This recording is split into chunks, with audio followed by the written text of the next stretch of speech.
Men rising up to end the silence around us about the chains that bind us, to dispel the darkness of illusion with luminous spiritual technologies, to finally become the hero within us all. Arise, the Honest Man's Podcast, episode 48.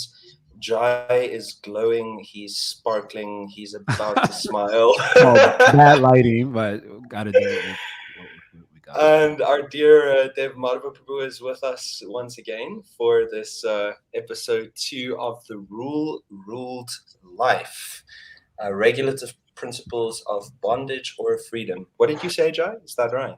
Yeah, that's what I titled it. Okay. So I would like to.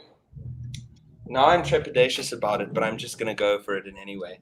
I'd like to open up this discussion. Well, actually, firstly, what we should first do is, what feedback did you guys receive from our previous episode? Is any of that worth sharing, you feel? I think what you have to share is gives more context for this part two episode because we didn't originally plan to do a part two, but some Mm, feedback that you specifically got kind of prompted it. I just got really positive feedback overall, just about the openness of the conversation. mm, I think people really appreciated the experiential angle that we took to the topic the first time. mm. Probably, especially your specifically you and your vulnerability about your relationship with your practice right now. I was getting that sort of feedback, appreciative feedback. People really loved it. Enjoy, enjoy. Well, I received one comment. Someone said to me, everything that comes out of Dave Madhavu's mouth is pure gold. So that's great. And and I also, but then two separate individuals actually said to me that they were kind of left wanting more in terms of like the you could say the topic in its like strict conceptual sense. Right. Like they felt like discussing how we are affected by trying to maintain the regulative principles and just kind of like they felt they wanted to hear more sort of conceptual discussion around that, so hence Sure. episode 2. So what I would like to begin by asking is, we're primarily rooted in the ISKCON Sangha, but within the greater Gaudiya realm, there are different sanghas, and in those different sanghas, there are different standards of purity that are mandated by different sanghas and Gaudiya institutions, and in our ISKCON Sangha, the vows that we take are vows for regulative principles and standards of purity is, as far as I know, I mean, is there anyone, like, when you take initiation in the Gaudiya Mutt, like, is anyone still expected to chant 64 rounds? Is that still a thing anywhere? Not that I know of. That I mean, itself, because even also, there's a little bit of lack of historical context around that. But Srila Bhaktisiddhanta gave Harinam to thousands and thousands of people, and the expectation there was 4 rounds, and mm, and then 64 rounds was for second initiated and mostly sannyasis, people living in the mutt like that. mm, mm. Yeah, which makes a lot of sense to me. If 4 rounds is going to be like the standard for people wanting to be devotees but still being out there in the world, that makes a lot of sense. But in our ISKCON Sangha, we vow to do 16 rounds a day, 2 hours of meditation, and then pretty like rigid definitions of our four standards of purity. And just Jai and I have been we're in a little bit of a lacuna right now, but we have this Arise Men Sangha, a space in which young men trying to be devotees in the sort of Western context come to very openly and honestly talk about the struggles that they go through, and kind of like in that space and just extended discussions. And from my own experience, I have found that in our context, the likelihood that a Western person is going to be able to perfectly follow the standards that they vow to maintain in our ISKCON Sangha is quite low. It's quite frequent that people really, really struggle. So my question is, do you, Prabhus, think that, you know, the standards that we vow to maintain and follow in our ISKCON Sangha, is that sustainable? Should that be maintained in future generations? Should we continuously expect people to make vows on this particular level? Yeah, what are your thoughts? I'm more interested to hear what Dave Monover Prabhu says, but I'm gonna speak first because just to give my general Protect me, reason. please do. I would like to say, first of all, is it possible to sustain such a vow? I think the answer is yes. I mean, why not? It depends on what it is that you want to do and what you're determined to do in life. I think it's certainly possible. Is it? I forget the different elements of your question, but I would like to say, although I think it is possible to sustain that, and I do think it could be used as a template of a standard, and the future and posterity. I know personally, I guess the way that I view the subject matter is that a vow is between like you and your guru, and I kind of view it this way. I kind of imagine it was this way historically before there were like institutions and sort of a social protocol around initiation, that a disciple will go to a guru and he's making vows to the guru, and the guru is accepting or rejecting or whatever. And so there's something romantic to me about the notion of having that sort of personal relationship with your guru, where your guru can sort of custom make the application for the type of disciple that he's dealing with at a particular time, and have that conversation with the disciple, and the disciple can choose what he can actually genuinely do without feeling like the pressure of a sort of social protocol and to enter. There's something that makes sense to me about that, and maybe I romanticize about it a little bit. I know at my initiation they gave us a literal script like read off. It was like an actual literal script, and we had to memorize the script. And when we went up to say our vows, we all just said whatever was in the script. Obviously, there was nuance there because we were forgetful, we were nervous, but basically, we were reading from the same script.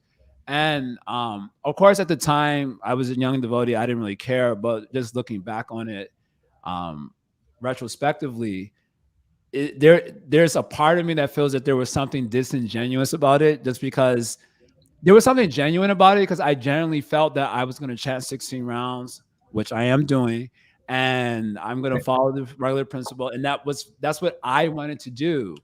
And it was, in a sense, what I wanted to do because that was the social culture that I was living in, and so those desires kind of did come to me. So there was something about it that feels genuine. But looking back on it retrospectively, as I've been growing in my spiritual life, there's a part of it that feels like almost like coercion. Because you can't get initiated unless you agree to this sort of social protocol. As I have many friends who are waiting to be initiated, they're not initiated yet. They are not resentful of the principle of guru, but they're just like, I don't know if I can make those sorts of vows. And there's sort of like the sense that they would like to have more of a conversation with their guru and see if they can explore what they could genuinely follow. And I think there's something reasonable about that. And I do see it as a reason why people may leave even our ISKCON Sangha, because they get an opportunity to explore a more intimate relationship with the guru, where they can make more personal vows, which they can think, which they could likely follow if they're determined. But honestly, I would like to say, having said all that, and that's kind of a personal conviction of mine, I do think whether it's 4 rounds or 16 rounds, you're probably going to end up having the same problems and completing the vow when you're struggling with the nartas. I don't really think the number is that big of a difference, or okay, it's not just a number of rounds, but okay, the 4 regular principles. I think even if standards are made lower, that doesn't mean that you're more likely to complete them successfully if you're struggling with anartha inside, as our philosophy goes. So I don't like to, my conception of it is not because of the standard in terms of the number or the regular principles. I think that has less to do with the issue.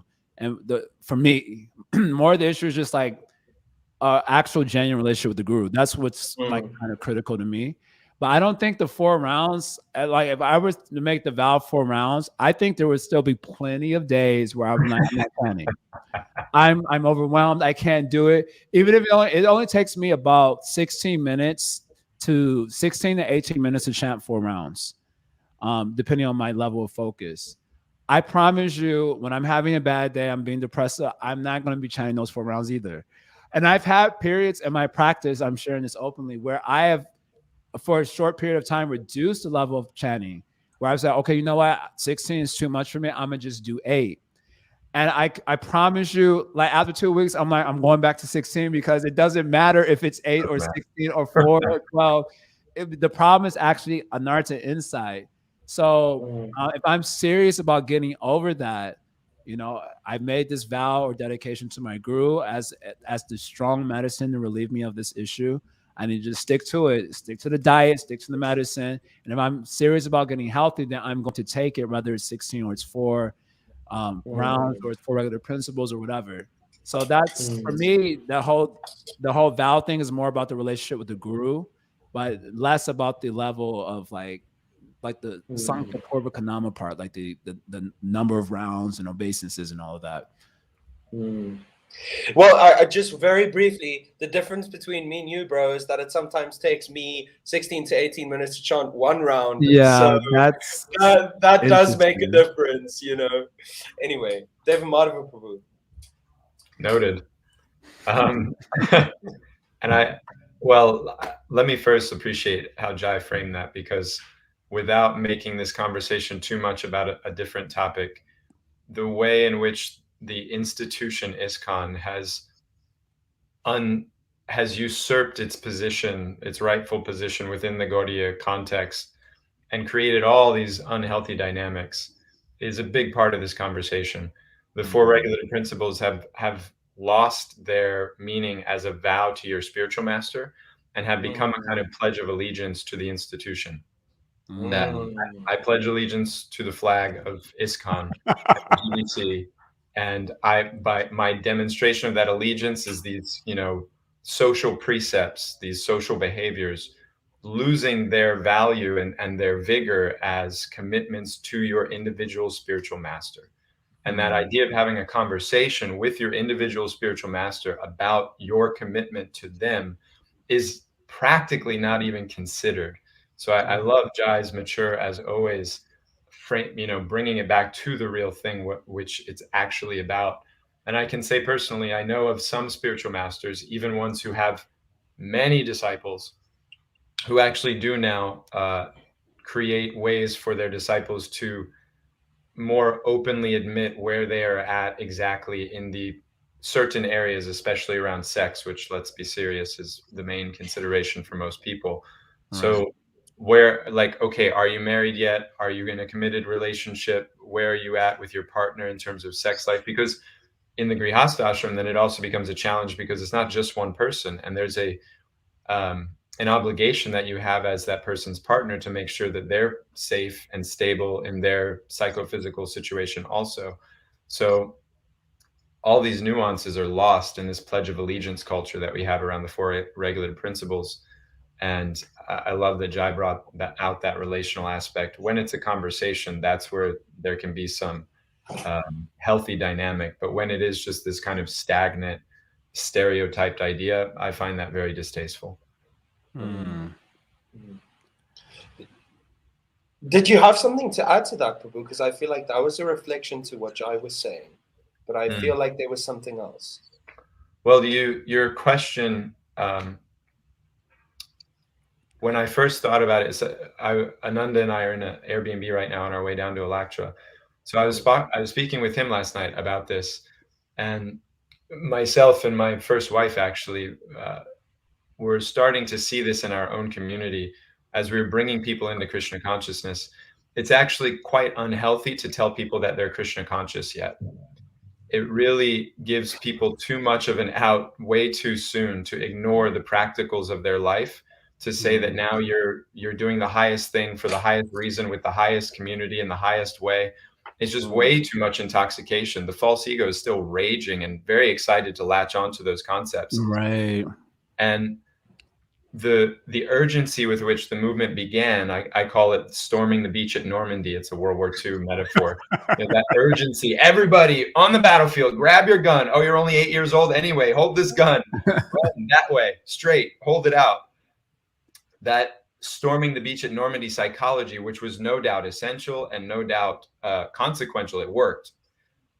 50 years on, we're still storming the beach at Normandy. We're still in this urgency sense and actually undoing what that period was meant to create for us, which was a beachfront, right? Some place to stand in our war against Maya. But once we have that beachfront, now it's time for the military, it's time for the society to flesh out more dynamic spaces for all the different kinds of people that need to, that this war is being fought for. And we have that privilege now to be a lot more patient than Srila Prabhupada was. But because of his powerful example and the example of his disciples and the need to kind of, that's the positive side. On the negative side, the need to kind of shore up their legacy and create some sense of security for themselves, which is kind of being projected onto the future generations. What winds up happening is these conversations, which are natural and healthy, and we have the privilege to finally have with each other, are not being had. And it's sad because I think Srila Prabhupada would want us to be having these kinds of conversations, but there's not the allowance to. So somebody comes into the ISKCON temple, they, in my opinion, should be told that they need a detox for like a year. They need a very materially focused discussion with the goal of being allowed to start doing some like serious sadhana in a year or so. Right? To start to let Krishna consciousness be a hobby, because that's what it winds up becoming for most people anyway. Let it start as a hobby and let it become a lifelong commitment. But we give them this intoxicated, kind of naive, shallow idea that it starts as a lifetime commitment and then it fizzles out into a hobby. Amazing as always. Yeah. Dave, okay, you got something. I had a response to that, but maybe you have a question or follow up. Yeah, just a brief insert is like, I mean, I remember when I first moved into the ashram, like I said in the previous episode, like intense militant brahmachari ethic, and I swear I'm not in the ashram for like 2 weeks, and then like the head person calls like a meeting with me and actually me and Premananda Kirtan, who was responsible for like looking after me, So the head brahmachari calls a meeting and like sits down and gets like this intense look in his eyes, like, how many rounds are you chanting? And I was like, well, right now I'm doing 8, and I'm thinking like maybe by the end of the month, like working it up to 12, and then making my way to it. And he's like, no, 16 rounds, like that literally that level. But the thing is, like, and I did it, and it was nectar, it was nectar. But look at me now.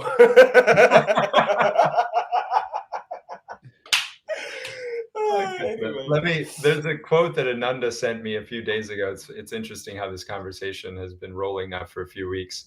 This is a little section, but it's ultimately coming from Baladev Vidyabhushana. In his commentary on this verse, Sri Baladev Vidyabhushana has said, one becomes indifferent to whatever work he feels unqualified for. Wow. Was that the quote? Yeah, that's the quote. One becomes indifferent to whatever work they feel unqualified for. That's Baladev. This is an Acharya 300 years ago. It's an amazing statement. Yeah, hearing you speak, Deva, I was reminded of an angle in my mind around this topic of Niyamagraha, which is very much related to the subject matter at hand. Clinging too strongly to rules on the one side, and on the other, not clinging strongly enough, or just completely disregarding the rules. And one of my reflections, I hate using the word realization because it might be here today and gone tomorrow. So one of my reflections about this particular statement is that on both sides, there's an overcompensation for the lack of a deeper experience of existence, a deeper spiritual foundation, basically.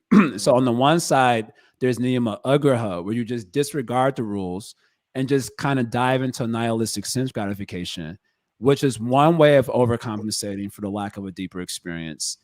And that's what we kind of criticize the, secular world for being. And then on the opposite polarity, you have the like going super hard on the rules as a way of overcompensating for the lack of a deeper experience and identity. And I specifically noticed this with like I think this is not a critique of the Brahmachari ashram, but just joining the Brahmachari ashram, having myself lived in the ashram for 13 years and observed it for a long time. I remember, Karuna, what you say is funny, but I remember at one particular ashram in America, as soon as you joined the ashram, you had to put on saffron, like immediately. And I remember one particular person joined the ashram straight out of prison. He was coming out of prison, and they made him put on. He's already used to wearing orange, Prabhu.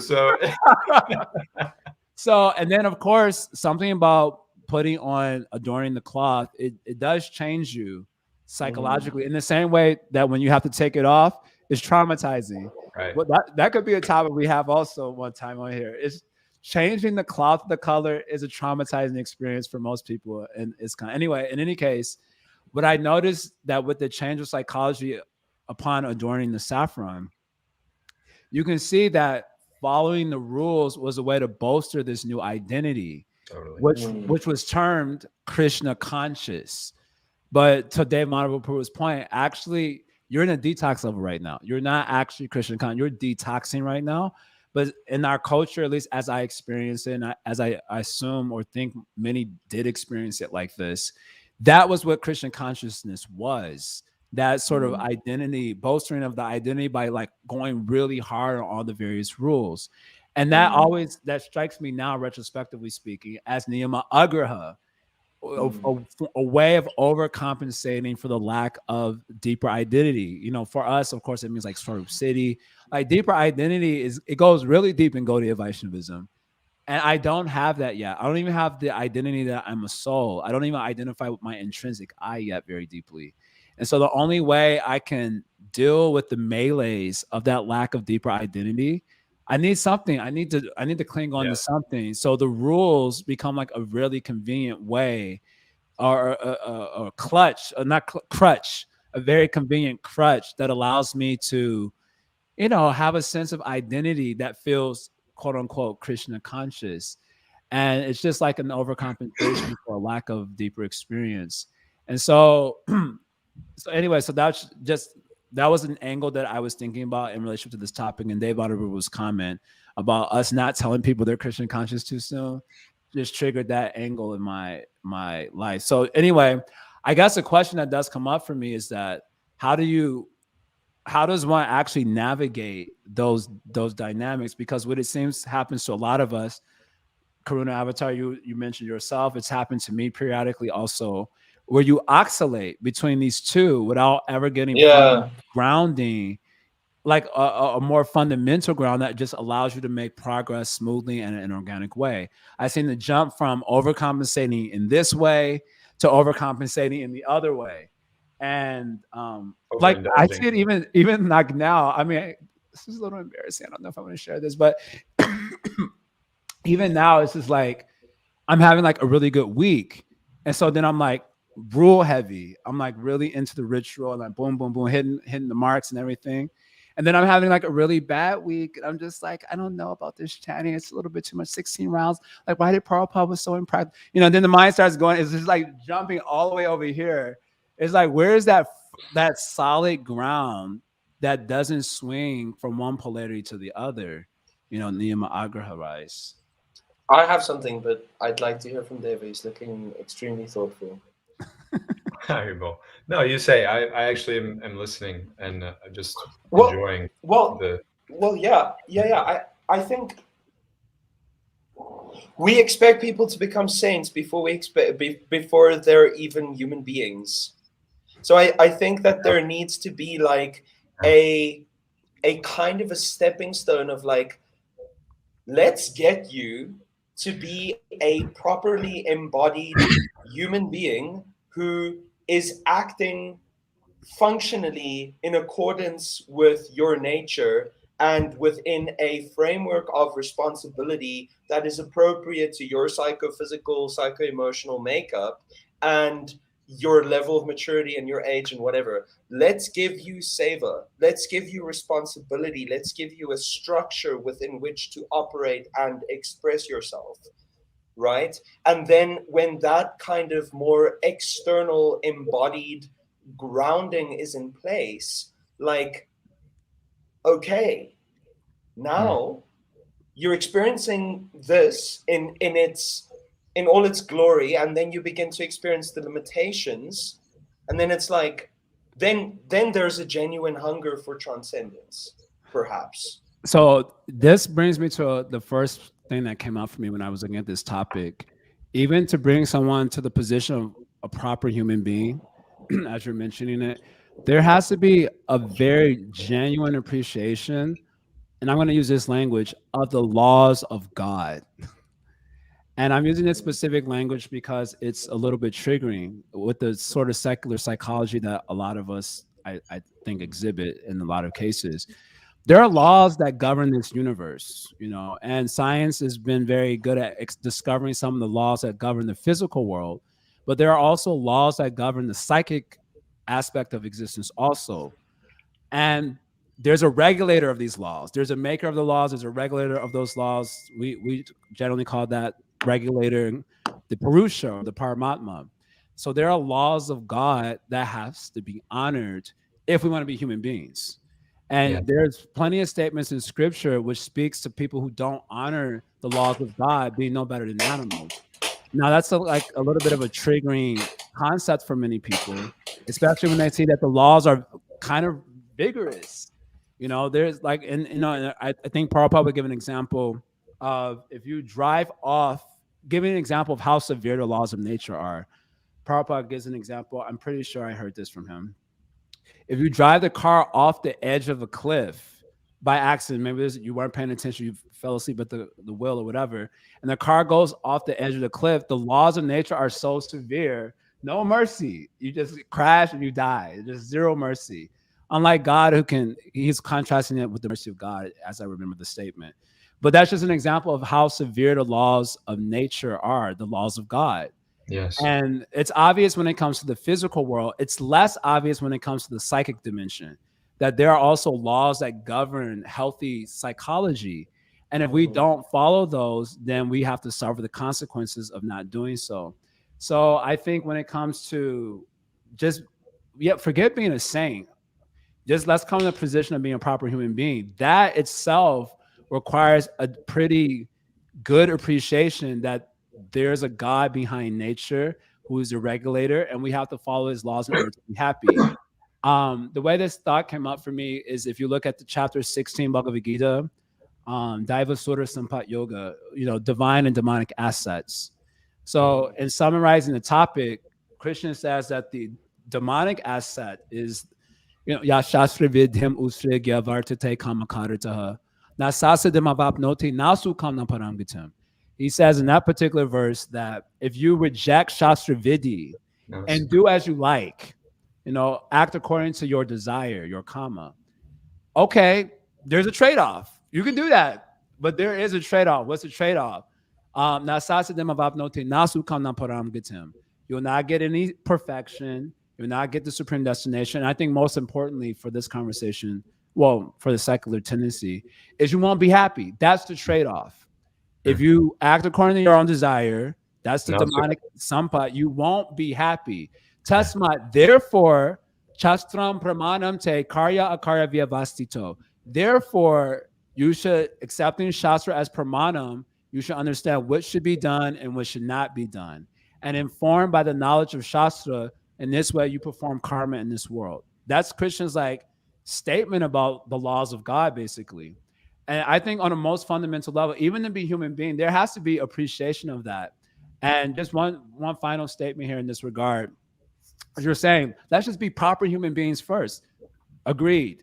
Nayam deho deha bajam naloke kashtan kaman arhate vidbhujamye tapo divyam putra kanyena satvam shudyat yasma brahma sokyam tunantam. This famous verse from Rishabdev, where he says that, human life is not meant for enjoying stool, like the hogs and monkeys, you know. Don't hang Okay, out with the shit eaters.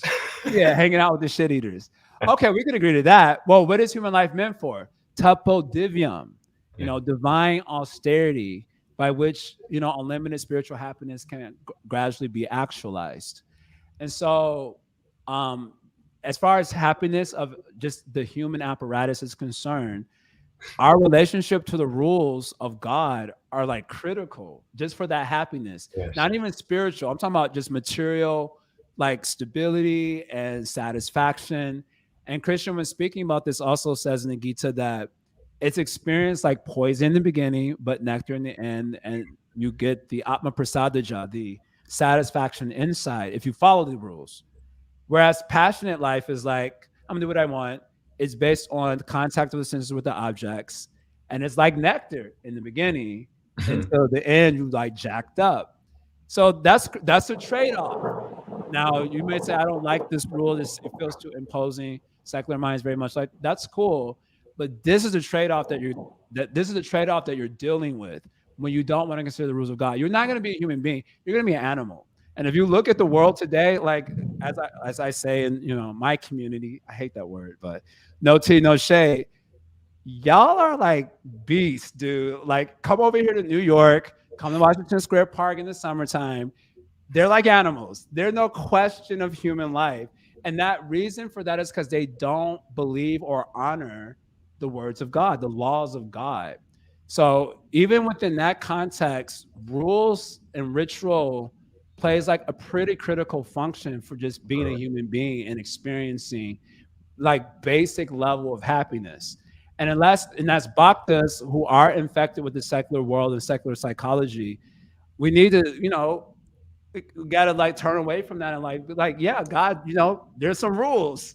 God made it this way. I gotta honor that if I want to be a human being. I'm not even interested in chanting Hare Krishna. I just want to be human. I just want to have some basic level of happiness. And you're still gonna come up against those rules if you want to even do that. So yeah, that's what I wanted to comment on. I'm glad you brought that human angle up because I thought about that too a lot. And anyway, I've exhausted my thoughts on that particular angle. Oh, got so much going on in my mind. David, do you have something to say? That's why I keep a notebook next to me so I can like organize my thoughts before I speak if a lot's going on there. With this dynamic of the idea of not giving somebody the idea that they're Krishna conscious too soon, simultaneously, everyone's trying to get out of the discomfort of the material energy. Everyone's looking for happiness. As Prabhupada puts it beautifully in one purport, chapter 4, text 11, the famous Yayatamam Prapadyante, everyone's following Krishna in all respects. So the opening line of that purport, Prabhupada says, everyone is looking for Krishna in different aspects of his manifestation. And so when somebody comes to us, it's even though we're not going to tell them you're now Hare Krishna and you're God's gift to humanity now, still they see what the end of the road is. Like it's obvious what this is all angling you towards and what we're about. We're about God. We're about aligning ourselves with his purpose. And we're going to help you get to a place where you can be active in that. So something I've seen from good people that I love in my life who have come into this culture and then gone away or retracted in different ways is that retraction and revulsion, it's not actually so much about the culture of Krishna consciousness. They don't have a problem with that. What they're questioning really is their own capacity to follow it, their own integrity, which is very confronting. It's very jarring. And when you've been souped up to think that you're so great, and now you get your knees chopped off, it's very uncomfortable. It's very who wants to live in that environment then? So something I've come to like in my own mind when I'm relating to someone and I'm trying to be good association, either by taking association, by giving association, or by being a peer, I have a little like kind of sliding scale in my head. How much is this person's life about running away from Maya? And how much is it about running towards Krishna? Because that's the kind of shift that happens I've seen in a mature person's life in Krishna consciousness. Whether the person realizes it or not, when they first come in, they're running away from Maya. They can't go towards Krishna because they don't know who Krishna is. But they've recognized that the material energy is dissatisfying. The material, it's a bad bargain, as Srila Prabhupada would call it. And so they're running away from Maya, and they've, by the grace of the sadhus, come into the association of Bhakti Devi. At a point that running towards the opportunity of Krishna becomes very powerful in the person's life. And that's a shift that some are able to make, but some don't get to go there because they're too startled by the reality of their own lack of Krishna consciousness, because they were living in this inflated conception of what they had versus where they really are. Yeah. So going back to what Jai was saying, there's a favorite verse I have, chapter 3, text 15 in Gita, and Krishna, Nityam Yagne Pratishtitam. The eternal transcendence is situated in acts of sacrifice. Karma Brahmod Vidhi Bhavam, or Brahmod Bhavam Vidhi. Acts of regulation are recommended in the Vedas. The Vedas come from God. So to Jai's point, living that principled life of regulation, that's where happiness comes from. Nityam Yagne Pratishtitam. That's where transcendence happens, is accepting regulation. When I have, people invite me to do like university programs and stuff because they think I like talking to new people, I don't. I'm not good at it. I don't have the patience anymore. I feel such a deep need in my heart to have these kinds of conversations with people who are already here in the culture that are suffering. So I'm not actually so good even, but it's a little tough to speak with new people. But if I'm asked to, one of the first conversations I like to have, presentations, whatever, is freedom through restriction. That's my go-to, my ace in the whole conversation. Freedom through restriction, because everybody's experienced it. If you want anything in this world that is worthy, you have to accept restriction. A list, a listicle 10 things that millionaires do that you should also. I remember seeing a few years ago from Forbes magazine, number 1 on the list, millionaire, billionaire types. They get up 2 hours before they have to every day. 2 hours before they have any appointment or thing, they wake up.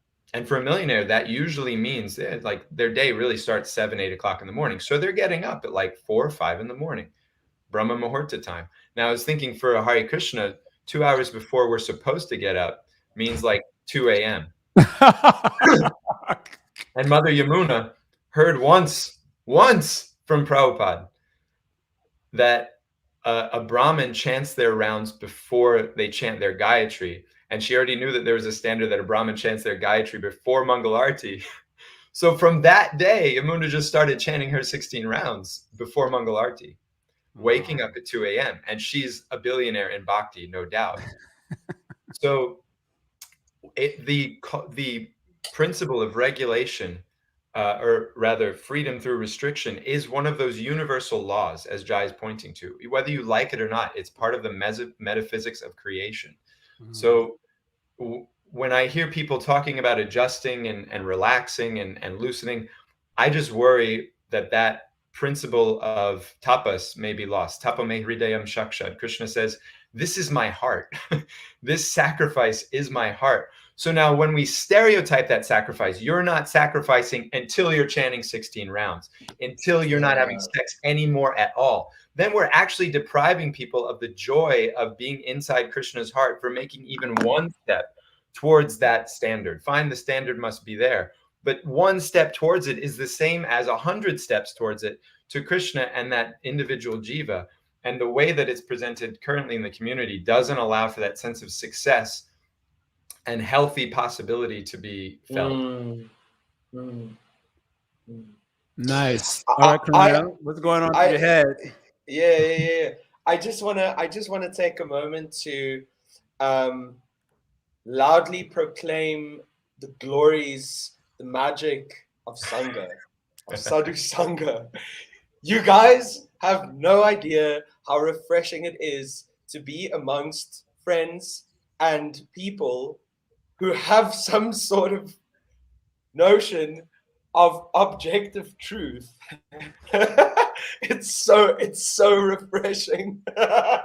It's like, I had this experience actually the weekend before last, which was the weekend we did our previous episode on that Friday. So right. The weekend after we did our previous episode, I went to this weekend long gathering of this particular like Bohemian community that discovered at this festival. And it's just I'm fascinated by how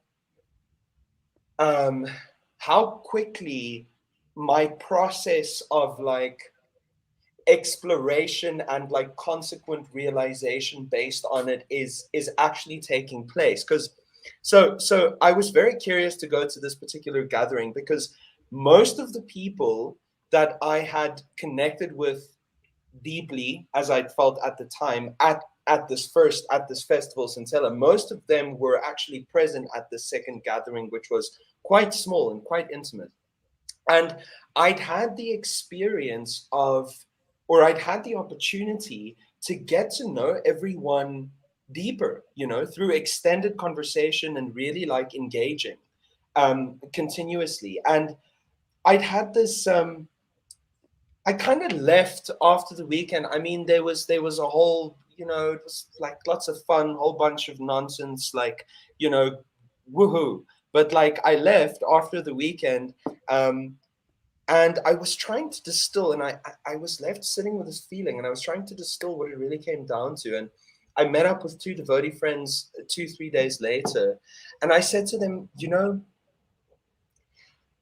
if there is not a unifying philosophy of life, which is in alignment with objective truth, with the laws of God, if there's not this unifying philosophy of life in a community of people, then it is not truly a community.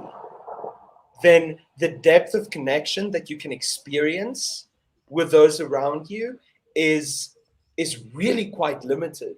Yeah. And then as I pointed out in the previous episode, we have these bonding mediums. And then the bonding medium is just shared sense gratification. And when that's over, and hey, the body is the bonding medium.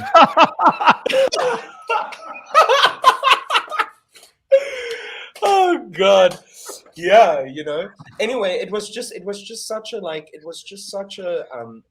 clear realization. So it's just like, I mean, the contrast, Prabhus, between this conversation and the sort of like energy that I was experiencing in that space. I mean, it's like diametrically opposed, like just so anyway, it's really, really, really refreshing, and this is what we need. But Dev Madhavu, in your previous, when you were just speaking just now, and you were pointing out like how an individual, I mean, I felt like you were perfectly describing me, just this idea of how you're there and you can see the thing, but like questioning my integrity and my ability to really, be there. So it's like I have absolutely, I mean, the culture of bhakti is beautiful. The devotees are the most amazing people in the world, but it's just, them rules.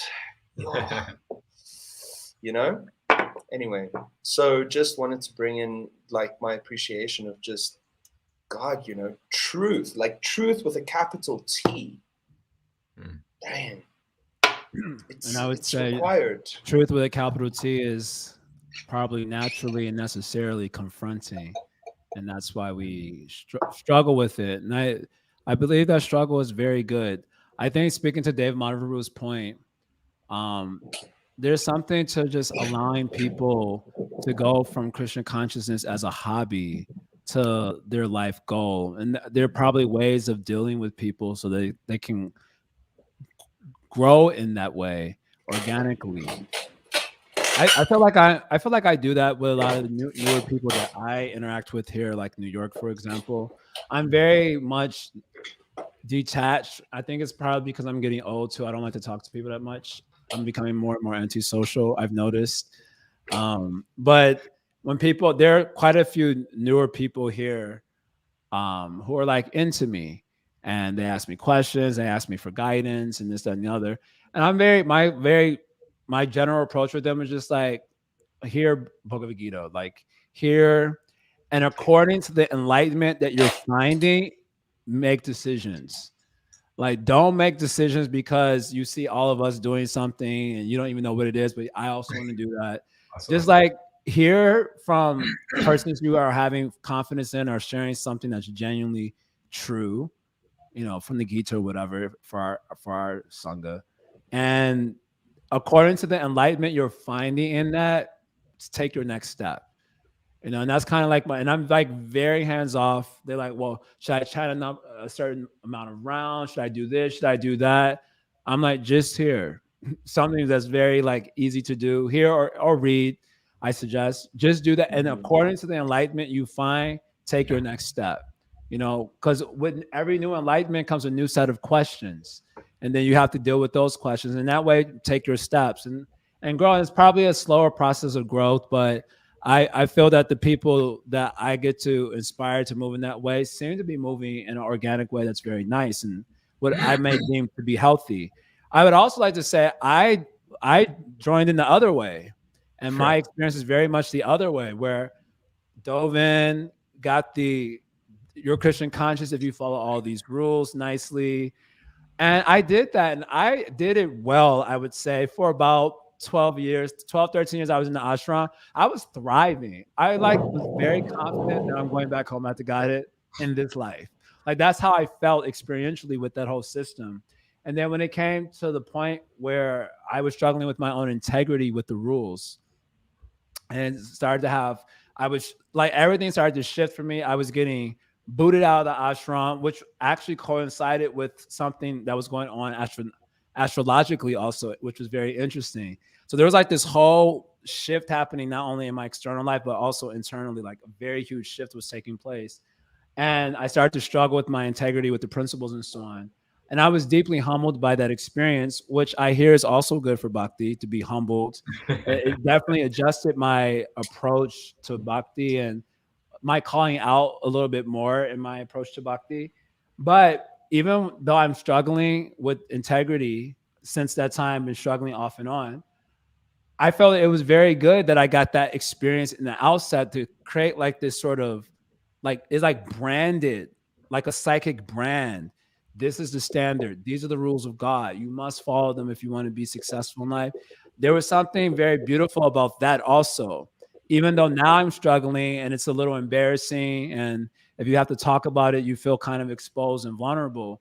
But there's something also very beautiful about having that kind of branded on your psyche, because insofar as you recognize that there is a God, there is a truth with a capital T, there is a standard to life.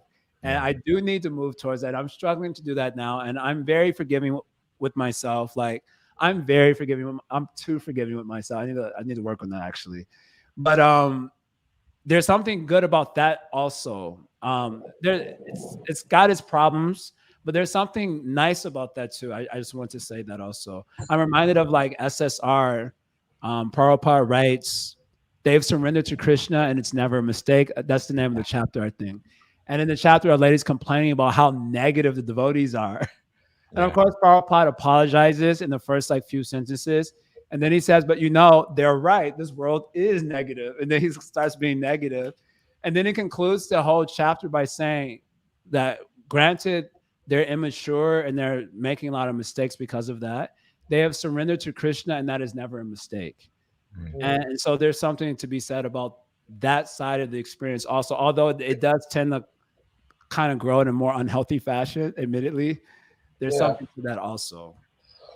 I just want to echo that and say I wouldn't trade my first 18 months in the ashram for anything. I mean, like it was an incredible time of my life, like the most I just felt so transformative. I wouldn't trade it for anything, but now like I want to bring up the matter of sustainability.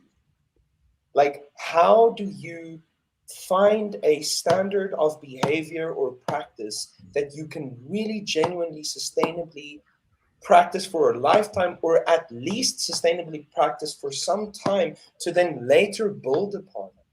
Because this thing that I'm going through of like oscillating between like being on the level and being completely not on the level is like, I'd prefer to not have that, I prefer to feel like I'm here and I'm okay with being here and this is manageable for me and let's go, sustainable. That's what I'm interested in. But then that comes back to your first question, Jai, or your first response to my initial question is like, it has to be like the relationship with the guru needs to be personal, and the guru needs to identify like, where is this jiva at in this body? What can they do? Like there's one Prabhupada disciple that initiates outside of ISKCON that asks his disciples, what can you do? Yeah, I'm seeing What? a bias answer also. He shares something, and this is my line of thinking also. There are two types of gurus, broadly speaking: the mantra guru and the shiksha guru. And the mantra guru gives the diksha mantra, and then the shiksha guru. And I know in our culture in ISKCON, this whole shiksha guru thing is very vague. It's like one of those very vague, I remember, at least when I joined, I remember hearing all the time people like, oh yeah, so and so is my shiksha guru, and that one's my shiksha guru. And I would be like, do they know that? Like, is this like you heard their class and you were inspired by it, and now that's your shiksha guru? Like, do they know that you're thinking in that way? And in this regard, just to that angle that you just took in your question about having that relationship with the guru, that was the language that you used. A shiksha guru is someone that guides our bhajan life, basically. Sometimes they qualify by saying shiksha and bhajan guru. They're giving shiksha on how we perform our bhajan and how we're making progress therein.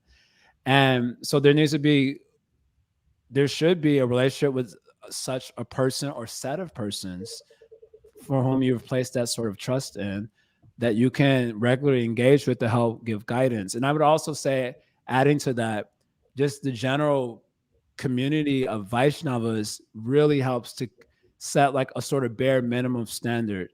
Even if that bare minimum standard is like, I'm just showing up for the kirtan, but it's something.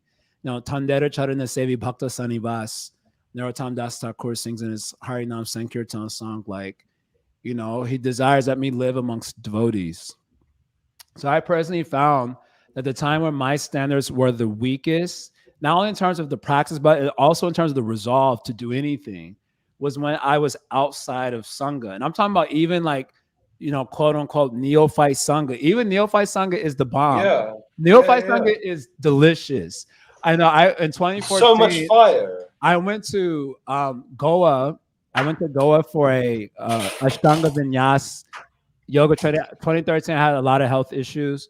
2014, I was trying to recover my health and regain strength. So I was doing Ashtanga Vinyas yoga for a year, which was great. And I went to Goa for about a month. I was living in Brindavan for like 6 or 9 months. So for 1 month, I went to Goa for training around very genuine people who were into Ashtanga Vinyas. Most of them like vegetarians, super nice, very serious about their practice. They were getting up 4 o'clock in the morning, starting practice at 5, practicing for 4 hours continuously. And then throughout the day doing their little yogi things or whatever. Really cool association. It means they were very nice people. I was suffering like anything. And I remember when I got back to Braja 1 month later, amongst all the devotees, some of whom I was like, oh, they're like neophyte. They're so immature. They're this, they're that. I was like, nope, they're family. They're family, and they're delicious. It's wonderful. And just being in their Sangha gave like a basic standard. I'm showing up to the temple for this, that, and the other thing, because that was the culture, and that's what my friends did, and that's what I also wanted to do. But my resolve to do it became enlivened in the Sangha of those devotees. During lockdown, I was in North Carolina for a period of basically a little bit more than half the year total. I was away from practicing devotees. I was with people who were devotees. They accept Krishna as a supreme personality of God, but they didn't practice. And it was after like 5 months, I was just like, oh my God, this is a slow death. Like I was still doing a lot of my practices, but my resolve was getting weaker and weaker and weaker as each month was passing. And I was like, no, I'm not in the association of the internal energy, because no one's chanting, no one's hearing, no one's worshiping the deity. And so I left. I came back to New York, even though New York is the ghetto, and I was really nervous about it. I was like, I need to see the deities. I need to be around devotees who chant Hare Krishna.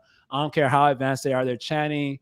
And of course, if I can get advanced Sangha, all the better. But I'm talking about a bare minimum standard, and as soon as I got back in the Sangha of devotees, immediately my resolve came to life. Immediately, I was like, let's chant. Let's do the 16 rounds. Let's do this. Let's do that. And I felt enlivened. So, yeah, there needs to be bhajan shiksha gurus, and there needs to be Vaishnava Sangha, like in general. Otherwise, the jiva by itself, and this is an ontological point of our philosophy, the jiva by itself actually doesn't have the power to do bhakti. It doesn't have its own inherent shakti to do bhakti. It needs the support of the internal energy to even associate with it. And that comes in the form of Vaishnava Sangha and, Sangha of the Guru, of course, etc. So that's how I would kind of answer that sort of dilemma, if even for a basic standard of anything. Abai's comment is, and then Jai's kind of explanation on that. Can you read Abai's comment, because Let's I pull it haven't up. checked it out yet. Yeah. An identity that is available to us early on is that of Guru Das and Vaishnav Das, because early on, meaning Jai was pointing out how our sense of bhakti in the ultimate isn't so fixed, our rasa, etc. We don't have that identity, and it may be some time, but early on we can consider this. In my observation, the devotees that are on the most resilient, stable, and satisfied in bhakti are ones that are grounded in that identity. It provides a personal context for the rules and regs we take up and relieves us of a purely subjective evaluation of the value of our spiritual efforts, which can be super misleading and unreliable. Beautiful and prescient as always by Abai. And I'd also add that I've noticed people who get very discouraged by their own failures in following the rules, etc., meeting the standard, it's coming to at least some degree from a place of false ego that I want to be looking like a good devotee. And to Jai's point, the real standard of our devotion is that the Vaishnavas accept us. In that bhajan that you just referenced, the last line of that, Shri Guru Vaishnava Pada Padma Kori Ash, Nam Sankirtan Kohe Naratam Das, is flipping on its head the whole paradigm of religiosity that everyone else in the world is operating on. Narottam is saying, I worship God to get to the devotees. Most people worship the devotees to get to God. Narottam is saying, my ash, my desire, is the lotus feet of the Guru and the Vaishnavas. Therefore, I'm chanting Harinam. I'm chanting the holy name of God so I can hang out with the devotees, because that's what they do. So they'll tolerate me. They'll accept me if I'm doing the same. It's a paradigm shift that my success is the devotees accept me. So to kind of harmonize where the conversations have, the points that have been brought out, as you're saying, Karuna, there's this culture of not accepting people who are not to the standard, rather than a mature devotee being the one who, which I would still say is the actual standard of a mature devotee. They're able to recognize that whatever, temporary struggles this person is going through, to use the metaphor Srila Prabhupada did, the plug has been pulled and the blades of the fan may still be spinning, but we shouldn't be so invested or worried about that, because the blades will eventually stop. The energy to that has been pulled. Their faith in Krishna has been established. And the best hope they have of pushing through whatever struggle it is not to ostracize them. It's to bring them closer into the Sangha of the devotees, to continue to allow them to have service, to continue to allow them to hear and chant whenever they would be willing to. We should want them to do. So that's a beautiful standard from Abai. Like, how much are the devotees keeping me around? That much I'm a successful, aspiring bhakta. And if I'm around a sangha that doesn't want me around, then I should go to another sangha. I should find a group that does. Word. Yeah. Okay, at this juncture, I'd like to bring in the reality of how, like, we find ourselves within the context of sadhu sangha. We find ourselves within, like hopefully, hypothetically, let's say you're in sadhu sangha. You're amongst devotees that know you well. You're amongst devotees that are experienced and mature and balanced, etc. But like everyone, especially like the older generation, is just like everyone is so subjected to the fact that we have these like absolute universal institutionally mandated standards, like 16 rounds, 4 regs for everyone for all time to come. Jai. That is like apparently what, that's what Srila Prabhupada said, and that is what is being enforced. But like I'm just going to be really honest. I have lost faith. I do not want to chant 16 rounds. I do not want to spend like 2 hours, well, in my case, 3.5 hours of my day, like hacking it out. I do not want to do that. I would prefer to spend my time like counseling people, or like, you know, cooking or chanting, or even doing harinam on the street, you know. And it's like everyone is affected by, it's like, okay, personal guidance, but we all know that like the standard is actually that, and that if you do not imbibe that standard, then you do not have any genuine like status, or like you can't really be respected to the full extent if you're not on that level, which is absolute and not negotiable and applies to everyone for all time to come. You know, my mind's going immediately to something Madhavananda Prabhu often brings up in his classes, the dynamic between the Jagannath Puri temple and Mahaprabhu's life. You know, he's like, the temple represents like institutional religion, and there's a certain standard that goes on there, and Mahaprabhu also honors that. And he also took sannyasi, he honors these sort of social standards of religiosity. And then there was like, but then there was Mahaprabhu and Gambhira, which is like, you know, more spontaneous flow and expression of love. And so I think also, just to the point that you're bringing up, there's going to always be that dynamic. It's like, it seems like it's a sort of eternal polarity that always exists in nature. You know, on the one hand, you have the social culture, in the context that we're talking about now. There's an ISKCON social culture that's there, and that's the standard on one side of the polarity. And then on the other side of the polarity is a more intimate group, where you do have a standing within that group, and you are appreciated for who you are in that group. And so, and that's where your heart's at. You know, Mahaprabhu's heart is in Gambhira. That's where your heart is actually at. That's where you thrive. That's where you can grow in a way that feels authentic to you, and so on. And then when you're moving into the greater social world, let's say in this context, ISKCON, then when in Rome, you do like the Romans. You know, you're not going to shake it up or say this is bad or criticize it. You also just exist in that. In fact, people may invite you even to do class. They'll just assume that you're chatting 16 rounds and doing this thing and the other, unless you just put it out there on the internet forevermore to be heard. But otherwise, they'll just assume like, oh yeah, this guy is part of our social culture. Please come and do this and do that. And you can also participate in that without criticizing it, without making it weird and awkward.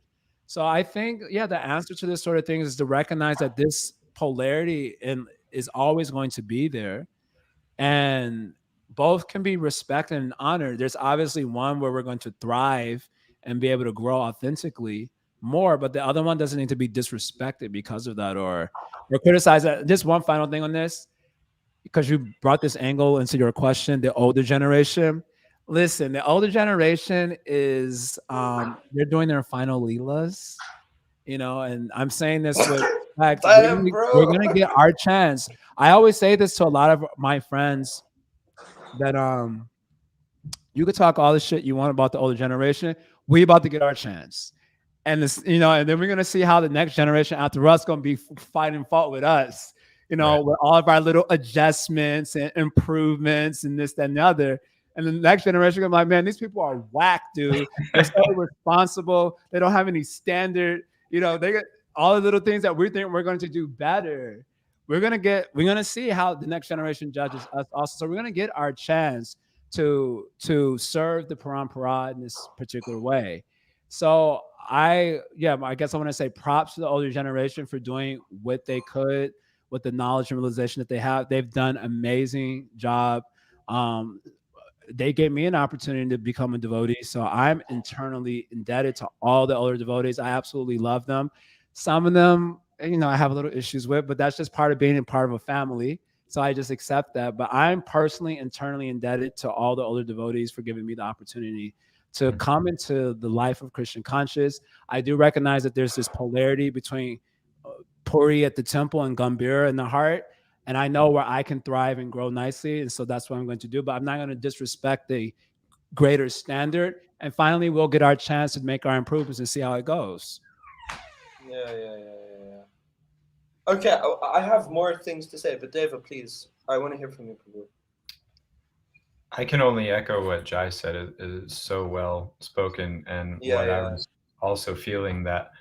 Well, and in general, I can offer this as my own appreciation of ISKCON and Gaudiya, institutionalized Gaudiya Sangha in general. Right. Srila Bhaktisiddhanta said, as soon as a religious institution is established, it's antithetical to the purpose for which it's created, right? So there is this eternal and ever-present tension between the individual and the institution. And yet, Bhaktivinoda Thakur, Bhaktisiddhanta, Srila Prabhupada, and others have set up institutions. So we, as their so-called faithful followers, have to grip that. We have to take that on. And the harmonization of it is in appreciating that when you're dealing with hundreds and thousands and hopefully millions of people, there have to be norms and standards. There has to be impersonal elements because you're dealing with millions of people. Right. No one is able to reciprocate individually with millions of people at once, and an institution certainly can't. So the norms are helpful. I like to know that when I walk into an ISKCON place, generally speaking, most of the people follow these rules, at least agree to the value of following these rules. That's a relief for me. It's a shelter. It's the house Prabhupada built that the whole world can live. So but some people just have to live next door. Yeah. The guest house, the Airbnb on the back. I'll take that one. Thank you. So ISKCON members often shoot themselves in the foot by having unhealthy expectations of the institution itself. And this goes for anybody in any religious institution. To know what the car can and cannot do for you. To know what the institution can and cannot do for you. And I'm the first one, as you guys know, I'm the first one to point out the many ways in which religious institutions, and especially our ISKCON right now, is inviting unhealthy levels of expectation upon itself. It is asking people to ask too much of it, and therefore there's so much distrust and dissatisfaction. I'm the first person to admit that. And at the same time, no adjustments are ever going to create an institution that satisfies the elements Jai was pointing to. The institution is meant to give just a kind of a base level context, but then what happens within that is up to the individuals that we relate with, and the quality of our own integrity within those personal relationships. Yeah, 100%. I hear you guys, but I still think that I'm just, you know what? I am pissed that I broke my vows. I'm pissed about that. That's good. Nice to hear that. But then okay, please defeat me by all means, like refute me, like put me away. But like I just think that expecting like 20 something Westerners coming out of like sense gratification loca to vow to follow 16 rounds 4 regs for the rest of their lives is practically immoral. Like how can you know? How the hell, as like a 22-year-old like neophyte who's just like in that fire of like Niyamakshma, like rules and regulations, this is my identity. How can they know that they're going to be able to follow that standard for the rest of their life? Well, let me jump in on that and go to what we kind of began by discussing, which was a potential for a shift in the culture in general, to not let go of the standard, but to let go of the idea that, as you're pointing out, somebody who's fresh off the street, scraped off the street corner 6 months ago, is going to be able to even conceptualize what to speak of, actually commit to these things. I mean, Prabhupada gave sannyas to many men that he knew would not keep that ashram. Would we call Prabhupada immoral for that? I wouldn't. I don't think you would either. So that cultural practice was something that was helpful and useful and better half burnt than half baked, in my opinion. And Jai shared the same earlier. But now, 50 years on, and thinking about the next 50 years and 100 years from now, when are we able to bring the culture to a place where most people don't have to live in a temple to become deeply devoted sadhakas? to have that same impression that Jai spoke about, of having that immersion and that like objective acceptance of the standards of bhakti as we know them generally, and make them your life and soul. Today, the culture is still such that you basically have to live in a temple, or at least that's the idea that you should, in order to develop that. And that's a failure of the institution. The institution is supposed to be creating the cultural education climate where a person doesn't have to leave. The Kurma Brahmana Lila in Mahaprabhu's pastimes is so instructive for this. One of my favorite vignettes in the Chaitanya Charitamrita. You shouldn't have to join the brahmacharis to become a good devotee. But that's still the subtle implication and conception within ISKCON, and that is a failure. When I meet the devotees and I'm 20 years old, they should be anticipating that when I'm 30 years old, I'll make my commitments with full understanding of the implications and full maturity to maintain them. But we're not doing that right now. And so then people like yourself, Karuna, are having these experiences of feeling angry and disappointed in themselves first, and then having the natural human reaction of needing to blame someone else for it. And that those who you're blaming are at fault to some degree. So as long as we don't make it an absolute degree, then there can be a progressive conversation. Looks like now Ross is sharing a quote. It sounds like Srila Sridhar Maharaj, and it kind of relates to my thoughts on this also. I'm just going to pull it up here. I don't think the whole quote was able to be posted. In this way, devotees feel no satisfaction. They find no satisfaction in the service of the Lord. The nature of the infinite is such. When one comes in connection with the infinite, one's temperament also gets that color, and one feels, I cannot do it, I cannot.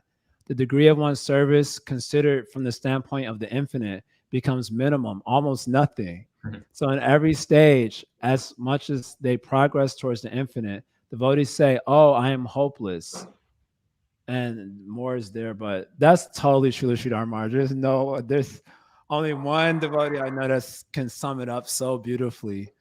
Yeah, I was gonna just how can you echo Srila Sridhar Maharaj, but just the line of angle of thought that came to mind when you asked your question, Karuna Avatar, was kind of similar to that vein. That feeling is probably a really progressive thing, actually. Spiritual life is really funny in how it moves one forward. You know, we have this book that we like to read, a book that I've recommended to tons of young devotees called Falling Upward.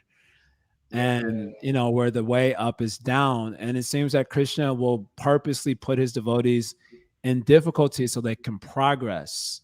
Certainly the Bhagavatam is filled with such stories.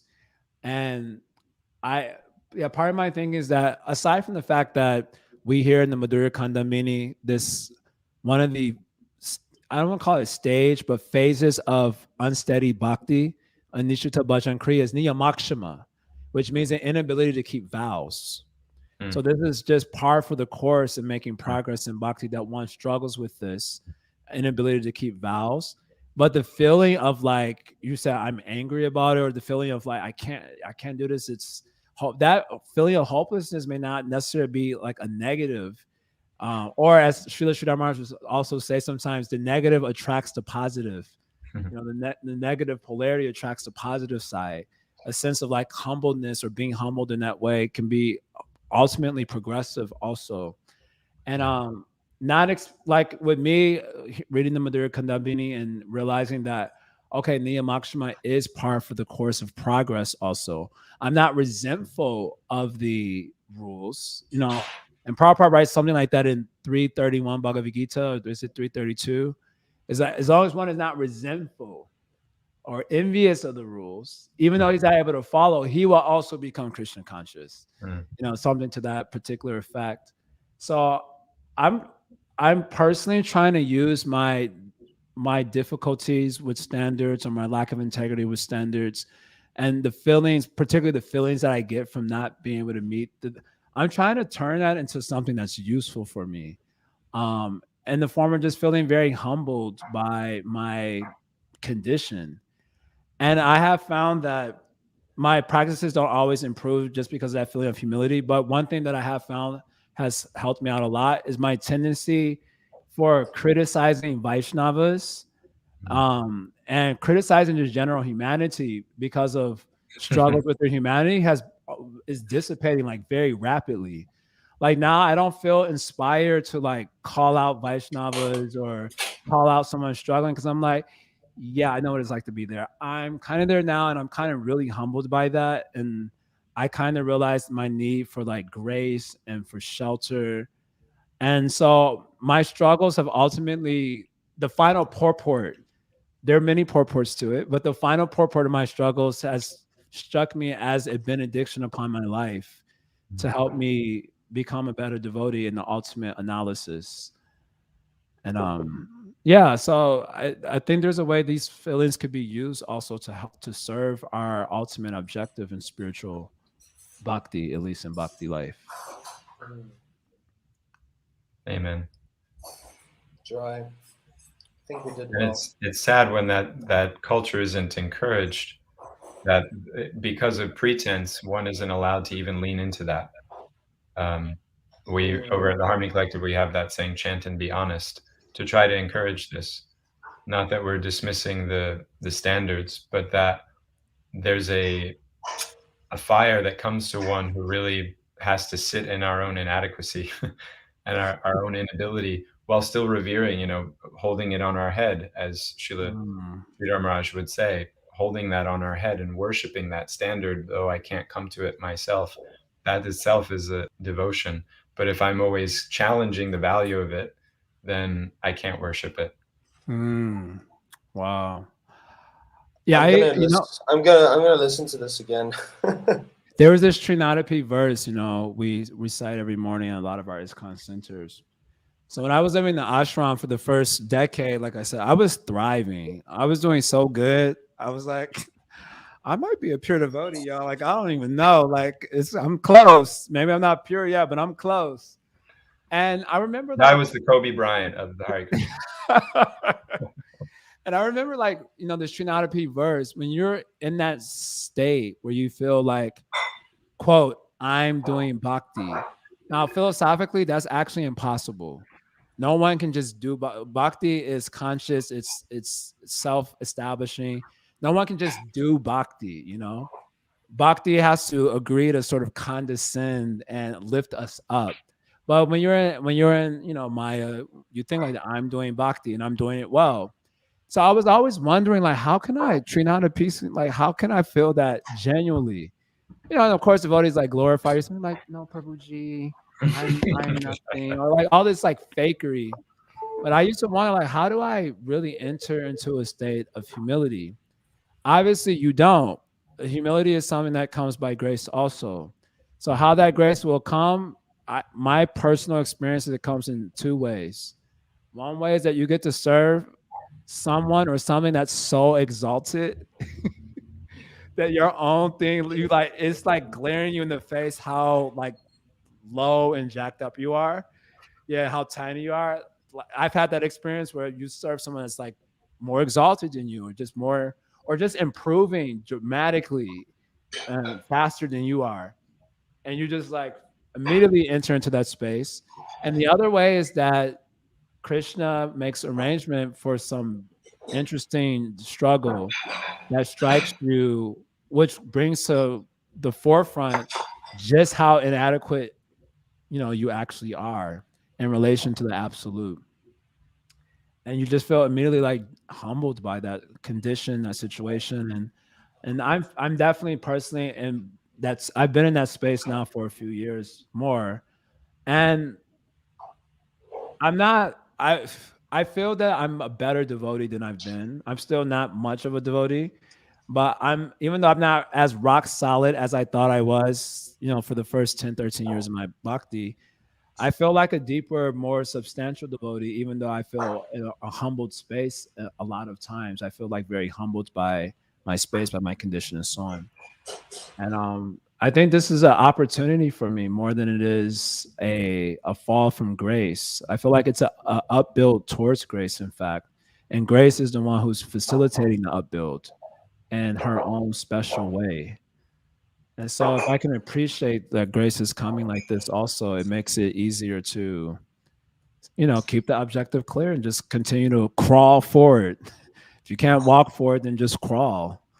If you can't crawl, then roll. But, keep moving. And the only one who's surprised by our lack of purity is us. We're the only ones who thought we were pure devotees. And what to speak of, those around us, Krishna, Guru, they knew what the situation was from the beginning. They knew what they were getting into from the beginning. And I find that a very reassuring thing to remind myself that where I am and who I am was known by Krishna already. I was the one who was ignorant of it. And so as I'm coming to understand the reality of the situation, let me not overreact.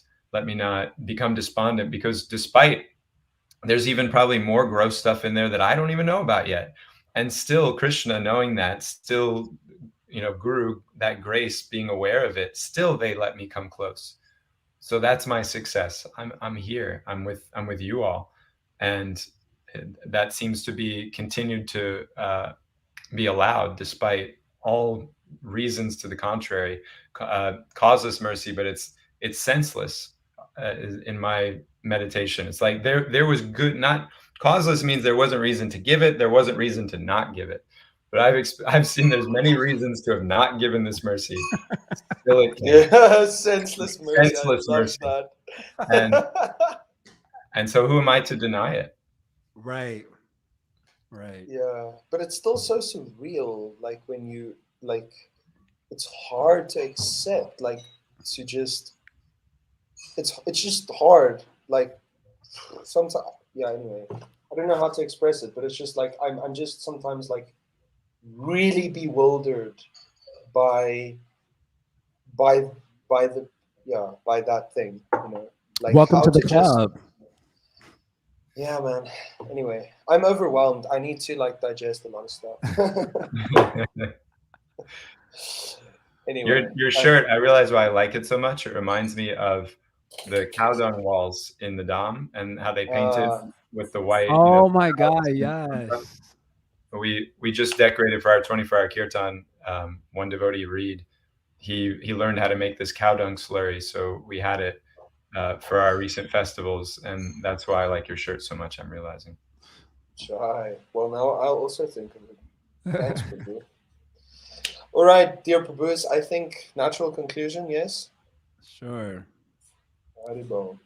So on Friday, we've got Jake Emlin, who's now, he's a wonderful musician, such a talented, super creative guy, really well-spoken, such a character, and he became the captain of the Seaman Retention Army now.